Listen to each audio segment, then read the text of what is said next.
तो देखिए बच्चों, हमारा जो पहला चैप्टर है जिसका नाम है राष्ट्र निर्माण की चुनौतियां, ये बच्चों सेकंड बुक का हमारा फर्स्ट चैप्टर है। अच्छा, यहाँ पे चैप्टर नंबर 8 लिखा हुआ बच्चों, ये सपोर्ट मेटल के अकॉर्डिंग है।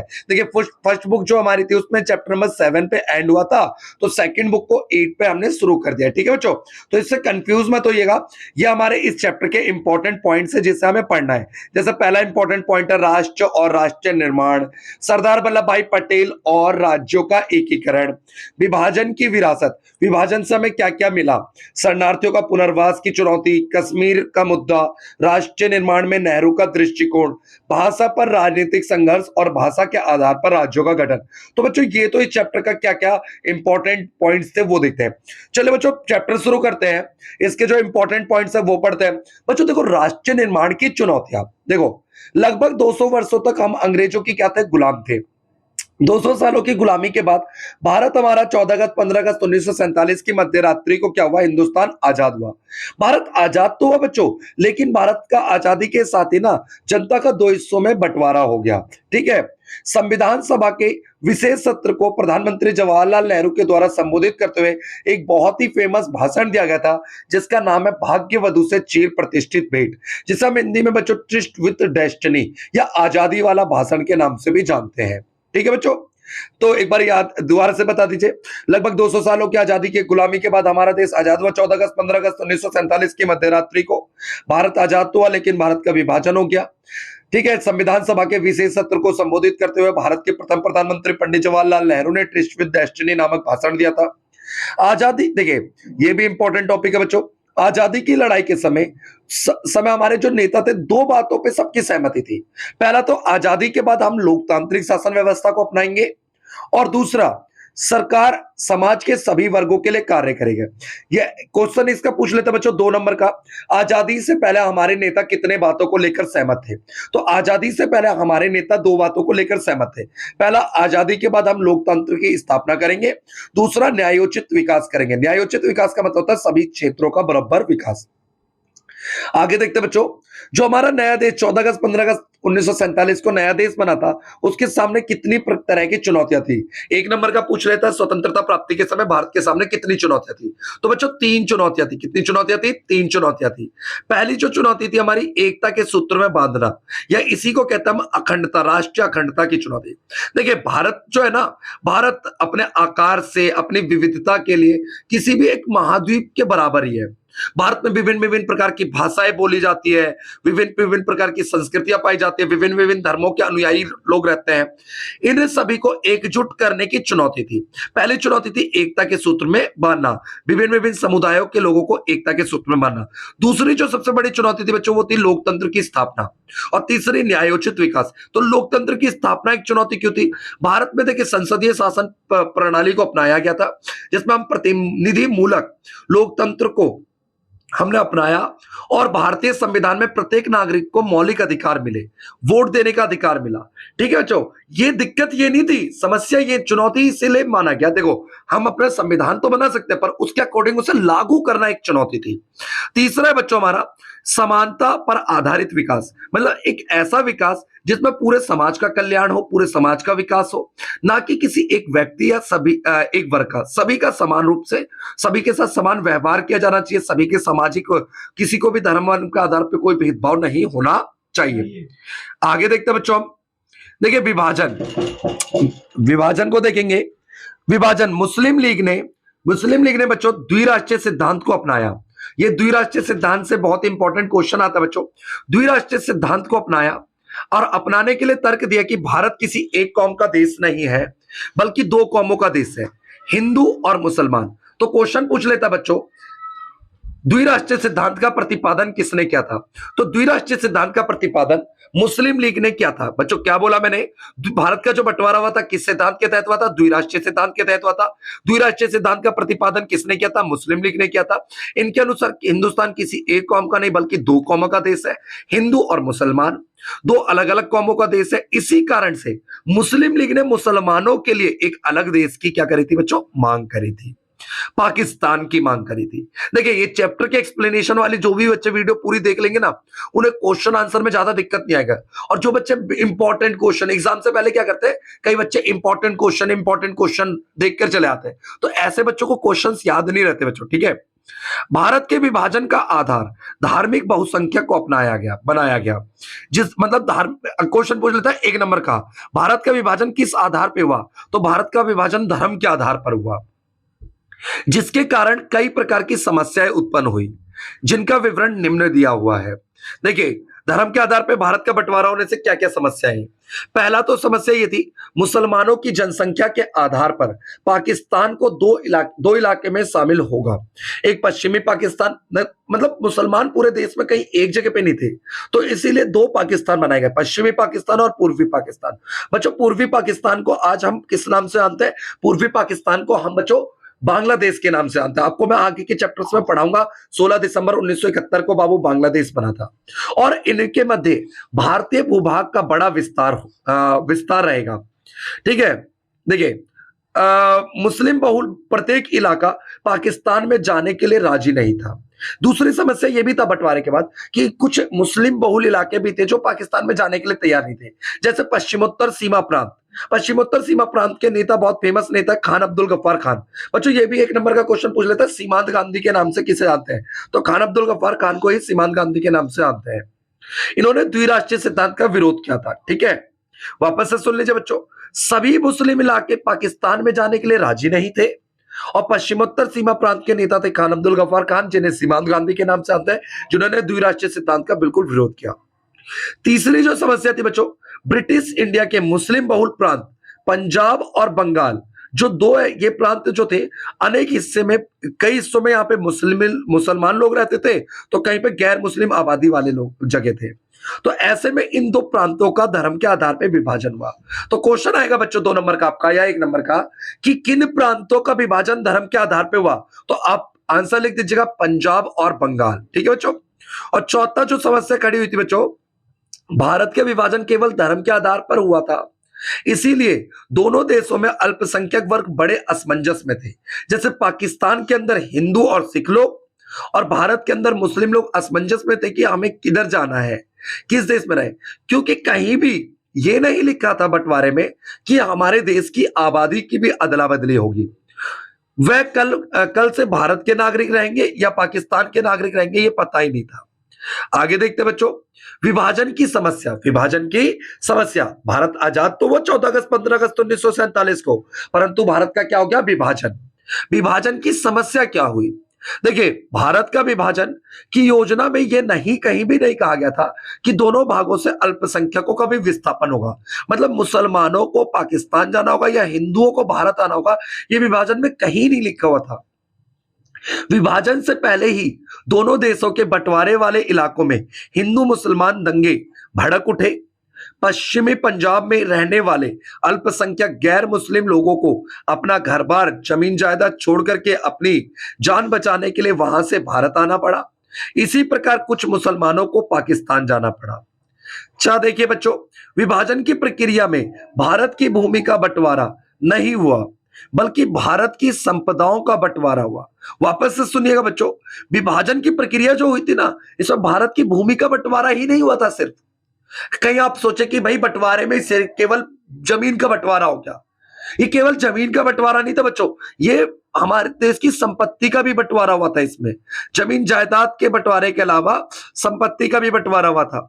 अगला देखिए बच्चों, आजादी या विभाजन के कारण भारत को विरासत के रूप में शरणार्थियों का पुनर्वास की समस्या मिली। बंटवारे के बाद शरणार्थियों का पुनर्वास कराना, जो पाकिस्तान से लोग आ रहे हैं उनको दोबारा से बसाने की समस्या थी।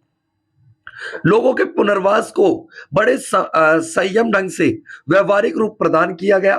शरणार्थियों के पुनर्वास के लिए सर्वप्रथम एक पुनर्वास मंत्रालय भी बनाया गया। ठीक है बच्चों, आप वेरी इंपॉर्टेंट टॉपिक है बच्चों, रजवाड़ों का विलय। 6 नंबर का क्वेश्चन आता है बच्चों, रजवाड़ों का विलय। आपको पता है ना, आजादी से पहले हमारे देश में देसी रियासतों की संख्या 565। 1 नंबर का क्वेश्चन आता है, स्वतंत्रता से पहले भारत 2 भागों में बटा हुआ था, एक तो ब्रिटिश भारत और एक देसी रियासत। ब्रिटिश भारत में बच्चों 11 प्रांत थे हमारे और 4 चीफ कमिश्नरी थी। ठीक है बच्चों। और देसी रियासत में हमारी थी 565 रजवाड़े। ठीक है बच्चों। रियासतों के शासकों को मनाने समझाने में सरदार वल्लभ भाई पटेल की ऐतिहासिक भूमिका निभाई। अधिकतर रजवाड़ों को उन्होंने भारतीय संघ में शामिल होने के लिए राजी करा लिया। अब देखिए आगे, देसी रियासतों की तीन अहम बातें, देसी रजवाड़ों की तीन इंपॉर्टेंट बातें देखिए। अधिकतर रजवाड़ों के लोग भारतीय संघ में शामिल होना चाहते थे। देखो, रजवाड़ों की जो आबादी थी वो तो भारत में शामिल होना चाहती थी। भारत सरकार कुछ इलाकों को थोड़ी स्वायत्तता देने के लिए तैयार थी। थोड़ी स्वायत्तता देने के लिए क्या थी? तैयार थी। तीसरा, रियासत से जुड़े इंपॉर्टेंट बात, विभाजन की पृष्ठभूमि में विभिन्न इलाकों में सीमांकन के सवाल पर खींचातानी जोर पकड़ रही थी और ऐसे में देश की क्षेत्रीय एकता और अखंडता का प्रश्न सबसे महत्वपूर्ण था। अधिकतर रजवाड़ों के शासकों ने भारतीय संघ में विलय होने के लिए एक सहमति पत्र, जिसे इंग्लिश में इंस्ट्रूमेंट ऑफ एक्सेशन भी कहते हैं बच्चों, पर हस्ताक्षर कर दिया था। इस सहमति पत्र को इंस्ट्रूमेंट ऑफ एक्सेशन भी कहा जाता है, जिसमें जूनागढ़, हैदराबाद, जम्मू कश्मीर, मणिपुर रियासत के विलय को छोड़ करके 15 अगस्त, देखो इन चार रियासतों को मिलाने में थोड़ी कठिनाई साबित हुई, अन्यथा सभी रजवाड़ों को आसानी से मिला लिया गया। अब एक एक करके देखते हैं बच्चों इन रजवाड़ों को कैसे मिलाया गया। सबसे पहले देखते हैं बच्चों हैदराबाद का विलय। हैदराबाद, आपको पता है हैदराबाद बहुत बड़ी रियासत थी, भारत में बीचों बीच भारत के स्थित थी। हैदराबाद की रियासत को बच्चों, मैं समझ सकता हूं कि बच्चों ये वीडियो बहुत लंबी हो रही है, पर आप आराम से देखिए इस वीडियो को पूरी। आप देख रहे होंगे कितने इंपॉर्टेंट वीडियो, आपको इस वीडियो की इंपॉर्टेंटनेस को पता चल रहा होगा। हैदराबाद के बच्चों शासक को निजाम कहा जाता है। कई बार पेपर में ये क्वेश्चन पूछा ले गया है कि हैदराबाद के राजा को क्या किस नाम से बुलाते हैं, तो निजाम कहते हैं, और रजाकार को ना वहां की सेना को रजाकार कहते थे बच्चों। देखो, उन्होंने भारत सरकार के साथ नवंबर 1947 में एक साल के लिए यथा स्थिति बहाल करने के लिए समझौता किया। अच्छा, ये क्या होता है बच्चों यथा स्थिति बहाल करना? मतलब भारत सरकार के साथ हैदराबाद के राजा ने एक समझौते पे साइन किया, जिसमें ये कहा गया था कि आज देखिए आजादी से पहले जो स्थिति थी रजवाड़ों की वैसी बने रहने दिया जाएगा, लेकिन वहां के जो निजाम और वहां के जो रजाकार थे वहां की जनता पर, महिलाओं के साथ बहुत अत्याचार करते थे, जिसके खिलाफ कम्युनिस्ट पार्टी, हैदराबाद की कांग्रेस पार्टी और किसानों और महिलाओं के नेतृत्व में निजाम के खिलाफ आंदोलन शुरू हो गया। इस आंदोलन को कुचलने के लिए निजाम ने अपनी सेना रजाकार को लगा दिया। इसके जवाब में भारत सरकार ने सितंबर 1948 में सैनिक कार्रवाई के द्वारा निजाम को आत्मसमर्पण करने के लिए मजबूर किया। इस प्रकार हैदराबाद रियासत का भारत में क्या हुआ बच्चों? विलय हुआ। आगे देखते हैं बच्चों मणिपुर का विलय। मणिपुर बच्चों एक बहुत ही पूर्वोत्तर का एक छोटी सी रियासत थी, जिसके महाराज थे बौद्ध चंद्र सिंह। बच्चों ये इंपॉर्टेंट है आपका, ठीक है। मणिपुर के आंतरिक स्वायत्ता बनी रहे, इसको लेकर के महाराजा बौद्ध चंद्र सिंह व भारत सरकार के बीच विलय के सहमति पत्र पर हस्ताक्षर हुआ। जनता के दरबार में जूनागढ़ 1948 के निर्वाचन करवाया गया, चुनाव हुआ। तो बच्चों क्वेश्चन आ जाता है, सर्वप्रथम सार्वभौमिक वयस्क मताधिकार के आधार पर चुनाव कहां पे हुए थे? तो बच्चों मणिपुर में हुए थे। कई बच्चे इसका क्वेश्चन गलत आंसर करके आ जाते हैं, ठीक है। कई बार बताने के बाद भी कितनी 10-10 आप वीडियोस देख लेते हैं, फिर भी आप आंसर गलत करके आते हैं, ठीक है बच्चों। तो बच्चों जूनागढ़ 1948 में यहाँ पे चुनाव हुआ। इस तरीके से चुनाव के बाद इसको मिलाया गया। बच्चों बिल्कुल न्यू टॉपिक ऐड हुआ आपका, सरदार पटेल तथा राष्ट्रीय एकता। भारत के प्रथम उप प्रधानमंत्री, प्रथम गृह मंत्री सरदार वल्लभ भाई पटेल थे। 1918 के खेड़ा सत्याग्रह, 1928 के बारदोली सत्याग्रह के पश्चात स्वायत्ता आंदोलन के प्रमुख नेता बनकर के उभरे सरदार वल्लभ भाई पटेल। स्वतंत्रता के समय रजवाड़ों के एकीकरण की समस्या, राष्ट्रीय एकता व राष्ट्रीय अखंडता के लिए एक बड़ी चुनौती के रूप में कठिनाई के समय सरदार पटेल ने सभी 565 रजवाड़ों के एकीकरण में सहभागिता उत्तरदायित्व लिया।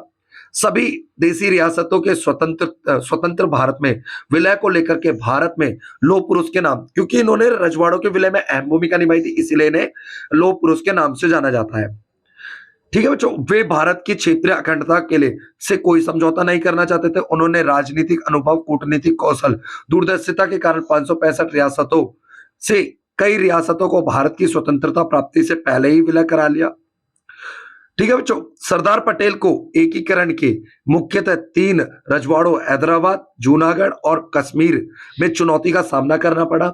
उन्हीं के नेतृत्व में भारतीय सेनाओं ने हैदराबाद और जूनागढ़ को भारत में विलय के लिए तैयार किया। पाकिस्तान की मंशा थी कि जिन्ना की विभाजनकारी द्विराष्ट्रीय सिद्धांत पर आधारित थी से भली भांति परिचित होने के कारण सरदार वल्लभ भाई पटेल ने कश्मीर पर राय अन्य नेताओं से भिन्न थी। हैदराबाद की क्वेश्चन आता है बच्चों कि कश्मीर पर अन्य नेताओं से भिन्न राय किसकी थी, तो सरदार वल्लभ भाई पटेल की।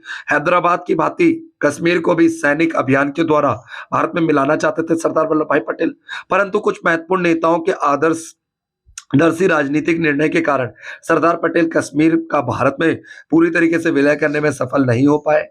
सरदार पटेल सदैव एक अद्भुत नेता थे, अद्भुत नेता रहेंगे, इसीलिए उन्हें बच्चों राष्ट्रवादी, परिवर्तकवादी, यथार्थवादी का मिश्रण कहा जाता है। इसको शॉर्टकट में हम कहते हैं एनसीआर, नेशनलिस्ट, कैटलिस्ट, रियलिस्ट के रूप में जाना जाता है बच्चों। बच्चों वेरी वेरी इंपॉर्टेंट और इस चैप्टर का लास्ट टॉपिक। अब बस वीडियो खत्म ही होने वाली है, ज्यादा बेसब्र मत होइए बच्चों।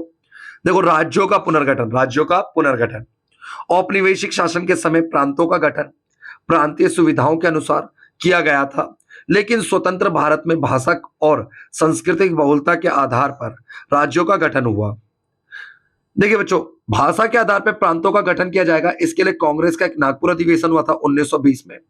इसमें कांग्रेस पार्टी ने डिसाइड किया था कि भैया भाषा के आधार पर राज्यों का पुनर्गठन होगा, परंतु आजादी के समय भारत में बहुत ज्यादा सांप्रदायिक दंगे अपने उन्माद चरम पे थे, इसीलिए आजादी के बाद कांग्रेस पार्टी ने इसको मना कर दिया।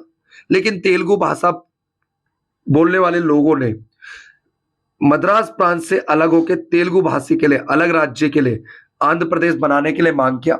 बच्चों 1 नंबर का क्वेश्चन आया था, आंध्र प्रदेश किस राज्य से अलग हुआ? 99% बच्चा आंसर नहीं लिख पाते, मद्रास प्रांत से अलग हुआ था। आंदोलन के दौरान कांग्रेस के एक वरिष्ठ नेता पोटी श्रीरामुलु 56 दिनों की भूख हड़ताल के बाद इनकी मृत्यु हो गई। इसके कारण सरकार आंदोलन बहुत उग्र हो गया। फाइनली सरकार ने दिसंबर 1952 में आंध्र प्रदेश नाम से एक अलग राज्य बनाने की घोषणा करी। इस प्रकार आंध्र प्रदेश भारत के भाषा के आधार पर इसका गठन किया गया। भाषा के आधार पर बनने वाला पहला राज्य आंध्र प्रदेश था। जैसे ही आंध्र प्रदेश बना उसके बाद विभिन्न राज्यों में भाषा के आधार पर राज्यों के पुनर्गठन पर विवाद बढ़ता जा रहा था। इसी विवाद को बढ़ते हुए देखते हुए भारत सरकार ने राज्य पुनर्गठन आयोग एसआरसी की स्थापना करी। राज्य पुनर्गठन आयोग की स्थापना 1953 में केंद्र सरकार ने उच्च न्यायालय के रिटायर्ड जज भूतपूर्व जज फजल अली की अध्यक्षता में। बच्चों ये क्वेश्चन वैसे तो ज्यादा इंपॉर्टेंट है नहीं, पर आप फिर भी याद रखिएगा। राज्य पुनर्गठन आयोग के अध्यक्ष थे फजल अली की अध्यक्षता में राज्य पुनर्गठन आयोग का गठन हुआ। इसकी देखिए मेन 3 बातें। त्रिस्तरीय एबीसी राज्य प्रणाली को समाप्त किया जाएगा। केवल 3 केंद्र शासित क्षेत्र अंडमान निकोबार, दिल्ली और मणिपुर को छोड़ करके बाकी केंद्र शासित प्रदेशों को उनकी नजदीकी राज्यों में मिला दिया जाएगा। राज्यों की सीमाओं का निर्धारण वहां बोली जाने वाली भाषा के आधार पर होगा। इसी आधार पर अपनी रिपोर्ट इन्होंने तैयार करी थी 1955 में। इस रिपोर्ट को लागू किया गया 1956 में। इस रिपोर्ट के अनुसार 14 राज्य 6 केंद्र शासित प्रदेश में भारत को बांट दिया गया, परंतु इसके बाद भी कई राज्य बनते रहे। 1956 के बाद भी कई राज्य बनते रहे, जैसे बच्चों बंबई प्रांत से अलग होकर महाराष्ट्र गुजरात का गठन हुआ 1960 में। असम से नागालैंड 1963 में। बृहद पंजाब से बच्चों हिमाचल प्रदेश, पंजाब और हरियाणा बना 1966 में। असम से अलग होकर मेघालय, मणिपुर, त्रिपुरा बना 1972 में। असम से अलग होकर मिजोरम और अरुणाचल प्रदेश 1987। बच्चों कमेंट करके आप लोग बताएंगे मेरे को अरुणाचल प्रदेश को किस नाम से जाना जाता था। उत्तर प्रदेश को उत्तराखंड 2000 में।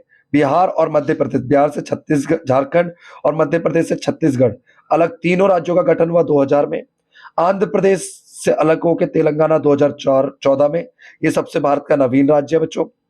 ठीक है, आगे देखते हैं। संघ शासित क्षेत्रों जो कि बाद में राज्य बन गए। कुछ केंद्र शासित प्रदेश जो बाद में राज्य बने बच्चों, मिजोरम, मणिपुर, त्रिपुरा, गोवा। ये ऐसे केंद्र शासित प्रदेश थे जो आगे चल के राज्य बने। बच्चों इसके इंपॉर्टेंट क्वेश्चंस वाली जो वीडियो है हमने अपने यूट्यूब चैनल पे डाल दी है, आप उसे भी दे सकते हैं। ये चैप्टर का एक्सप्लेनेशन वाली वीडियो थी। वीडियो को पूरा अंत तक देखने वाले बच्चों, सभी बच्चों को बहुत बहुत धन्यवाद। बच्चों आपने वीडियो को पूरा देख करके अपने ज्ञान को ही, नॉलेज को ही बढ़ाया है। बच्चों इससे आपका ही डेवलपमेंट होगा। जिन बच्चों ने स्किप किया वीडियो को, ठीक है, वो बच्चे कभी सफल नहीं हो पाएंगे बच्चों, ये बात याद रखिएगा। चलिए ऐसी और भी वीडियो देखने के लिए हमारे यूट्यूब चैनल को सब्सक्राइब करें और ऐसी ही लगातार वीडियो हम डालते रहें।